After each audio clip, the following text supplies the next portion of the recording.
જય માતાજી મિત્રો, સ્વાગત છે તમારો આજના એક નવા બ્લોગની અંદર. જો કાલનો બ્લોગ તમે ના જોતા આવજો અને આજના બ્લોગમાં પણ આપણને સપોર્ટ કરજો. તો મિત્રો આપણે મંદિરે આવી ગયા હતા. આપણા અરવિંદ કાકા મંદિરના પોણી છોડતા ને આપણા બાજુ આપણા કારીગરો ઓળીનું કામકાજ ચાલુ રાખતા. જો આપણે મંદિરનું કામકાજ આટલા આવ્યું છે. તો ફાઇનલી મિત્રો આપણો ઓબા ઉપર આવી જશે. જુઓ આવ્યો આપણો ઓબા ઉપર અને આપણે એકણ આશી કેરીઓ લેવા માટે આટલી કેરીઓ લીધી છે. જુઓ તમે. તો મિત્રો તમે માર્કેટમાં લઈ પાકી કેરીઓ બહુ ગાધી છે. આ જો ઓબાની તાચી ઓબા પર પાકી ગયેલી કેરી આ ખાવા માટે ગોમડા આપવું પડે મજબૂતા. મિત્રો કેરી જો હાલ આપણે ઓબા પછી તોડી બહારથી કાચી લાગે પણ અંદરથી એકદમ પાકી જઈ. જો આવી કેરી ખાવા માટે તમારે ગોમડા આપવું પડે. ગામડે આવો પડે તમારે ખવડાવીએ મોજીલી કેરી.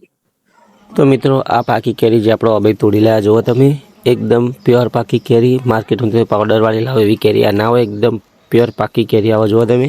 અને આ ખો ને તાને તમને ખબર પડે કે ગામડામાં રહેવાનો ફાયદો શું છે.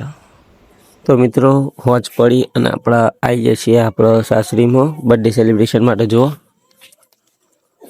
તો મિત્રો 3 ટાવરે આપણને જોઈને ખબર ને આપણે કાનો બર્થડે છે, પણ આપણે જે બ્લુ ટી શર્ટમાં છે એમનો બર્થડે છે. જુઓ તમે.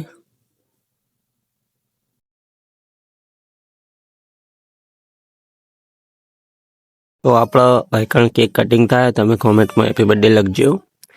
આપણો આઈકન સ્પેશિયલ બર્થડે સેલિબ્રેશન માટે જ આવ્યા હતા. તો તમે વ્લોગ જુઓ.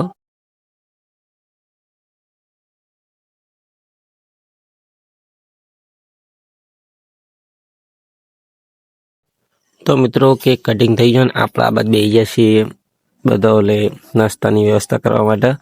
આજે આપણા જોડે કેમેરો નથી એટલા માટે આપણે પાછળથી બોલવું પડ્યું છે.